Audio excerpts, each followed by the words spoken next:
We're doing a really quick modification to the Kayla. For that modification, okay, we're doing two technically. We're doing two.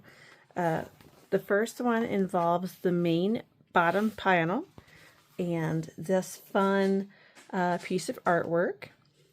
And then the second part of the modification includes the top and the handle piece. So let's focus on the bottom panel first. Now, it's a little difficult to see on the plain black bottom panel. There would be artwork here. So what this piece is, so when there's artwork here, you could leave it flat and you could just not use this piece. That would be no problem. But what this piece does is it gives you a slight 3D kind of raised effect. And on this artwork, this piece, this artwork would already be on here. So what you would just do is you would line this artwork with the existing artwork on this panel.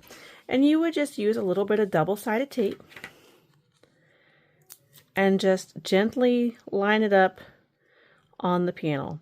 Now, having seen the artwork, I know it's approximately in the middle. So that's why I'm just kind of sticking it right there. And what we're going to want to do is we're going to want to take this to the sewing machine, leaving our threads long, and we're going to top stitch this all the way around. We're going to pull our threads to the back, tie them off, and boop them with the lighter. And that would be the end of this modification. So let's go ahead and do this really quick so you can see that. Here I am. I'm pulling my threads long.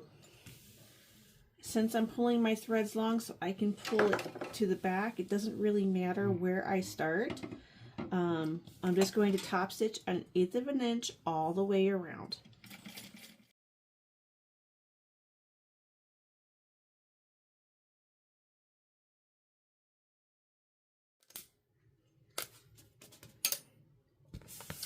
And this part of the modification would be complete. So let's go back to the table and prepare the second part.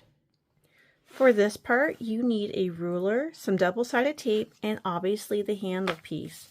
What we want to do is we want to divide this into thirds. So what I like to do, and obviously you could do this however you like, is I'm just going to draw one line. I know that seems a little odd, but that's what I'm going to do. Just one line. Then I'm going to apply my double-sided tape just to the side that's I'm going to apply it to the side that's got the most amount of space. So just like this. Then I'm going to pull that paper backing off. And then I'm going to pull the long edge up to this line, but I'm not going to go sit on that line. So there's going to be just like maybe like half of an, like a 1/16 of an inch away from that, not quite sitting on that. And there's a reason for it. So give that a good press. Here's that reason. I'm going to apply some more tape, and as you can see, I don't want to set this on the direct edge because that's where I want to stitch. And then I'm going to pull that all the way to the opposing side. So because I left that little bit, I can pull this all the way over.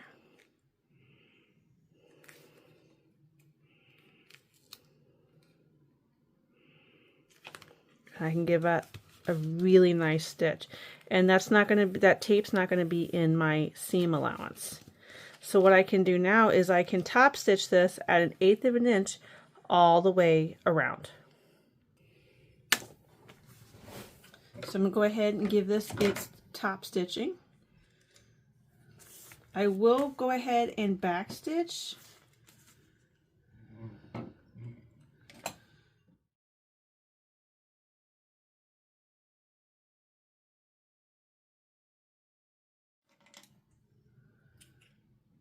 Give this a quick boopity boop with the lighter.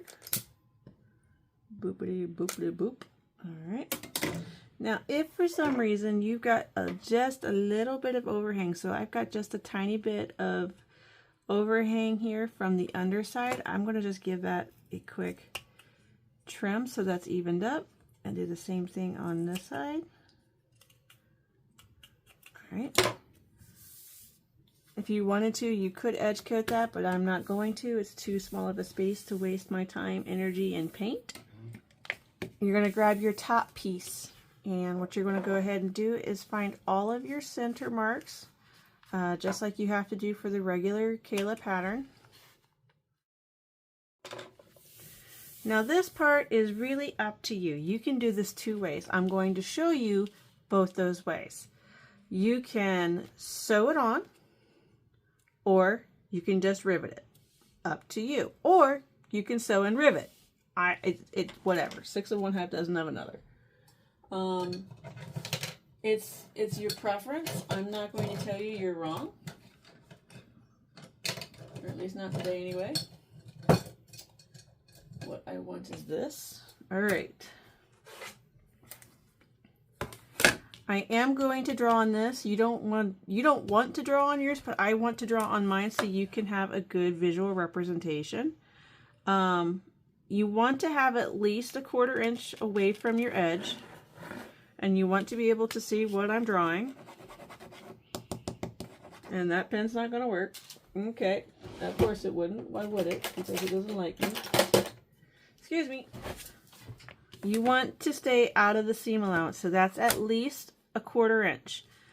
I prefer to give myself at least 1/2 inch to 3/4 of an inch. So that looks like this. So this is why I'm going to draw on this,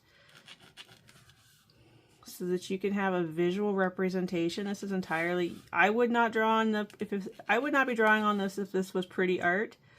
But this is just to help you see what I'm talking about. You want to give yourself plenty of space for this placement. Now what's great about this handle and this artwork that this is going to be on, it really doesn't matter how this handle sits. But if you're a perfectionist, you might want it just to be like straight across, and that's fine. So I like to give myself 1/2 inch to 3/4. I drew this circle so that you can have a rough idea what that looks like and how much space you have to play with. So what I would do on a good day is I would draw one line. So from this center, I would line up a ruler, and then I would draw, say, 3/4 of an inch, and then I would draw just a line so I could line up my handle. And this is where my handle would start. Now, to help me hold myself together on good days, I'd use some double-sided tape, right? So a little bit of double-sided tape goes a long way. I'm going to line that up, center it up with that center mark, and you wouldn't see that mark, right? Then you could do the same thing on the other side. This is where I'm saying that you could sew it, or, all right, so this side I am going to sew, but I'm not, like, I think typical, most people would sew a, like an inch box. We're not doing that. Nope. We are going to do something super tiny, just enough to hold this on. I prefer 1/4 inch. So again, yours would be much smaller than mine. So I'm saying 1/4 inch to 3/8 inch box. And what we're going to do is we are going to start at 1/8 of an inch. You're going to go all the way around, and then you're going to go across. Again, you can leave your threads long, or you can backstitch, or do whatever. And then you could add a rivet right here in the middle to help secure it. This is why I'm saying that you could sew it and add a rivet there. If you wanted to just add a rivet, let's do it on this other side, because I want to show you guys both methods. Make sure I'm centered.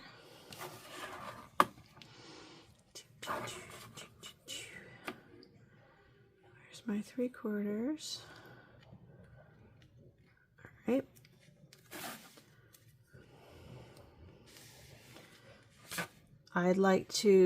I personally like to place at least one, but I'm going to go ahead and place 2. And there it is. So at 3/8 in, I'm going to place one at 1/4 inch, And then I'm going to go the other way and place another one at 1/4 inch. So I've got 2 marks to hold. And what was that measured in? Just so you guys can hear me, that was 3/8. 3/8 in, and then 1/4 inch over on both sides. And then I'm going to set those rivets. So that's the first side. Now the other side, again, I'm going to leave my threads long and I'm going to stitch that 1/4 inch box. Now if you wanted to do a 3/8 inch box, you absolutely could. I am doing a 1/4 inch on this one.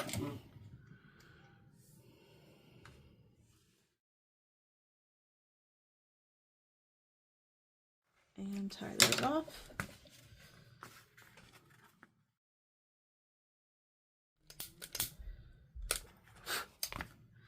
Now again, if you wanted to add a rivet, you could. And then you've got your handle. I might add a rivet just so you can see it. So there you go. Handle's attached. You've got one side that has 2 rivets, one side that is sewn. I actually prefer this side, and I added a rivet just so you could have it if you wanted to. Now this bag, you don't pull with this handle. It does have D-rings, so this is what this would look like. This is just really decorative, but I wanted to show you guys how to attach a handle. This is really cute artwork when this is done, so I wanted you guys to have this. So recapping what we did, we have our bottom panel where we did some 3D.